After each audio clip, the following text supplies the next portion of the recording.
આવડા આવડા મારા ચાહક છે ત્યાં સુધી તમે તમારે મથાય એટલું મથી લેજો અને મનની મનમાં ન રહી જાય.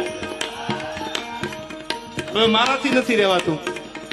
હું આની પહેલા 2022 બોલ્યો હતો કે 2022 મેં એવું સ્ટેટમેન્ટ આપેલું કે 2025 હું સિલેક્ટેડ ડાયરા કરીશ.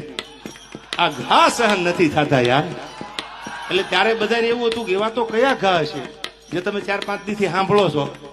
અરે તમારી જાતના સાલાવ ખદડાવ, તમારામાં દમ હોય તો હાબી સાથીએ મોરે મોરો મારી દો, ખબર પડે. ફિલોસોફી કરવા તમને બોલાવે છે. તમે મને પૈસા આપ્યા આ પ્રોગ્રામમાં, કલાકાર તરીકે તમે મને બોલાવ્યો. શું કામ બોલાવ્યો? સારી વાત કરું, સારું ગીત ગાવ, સારા 1-2 પ્રસંગ બોલું, એ માટે બોલાવ્યો ને. તમે મને ડાયલોગ બાજી કરવા બોલાવ્યો છે.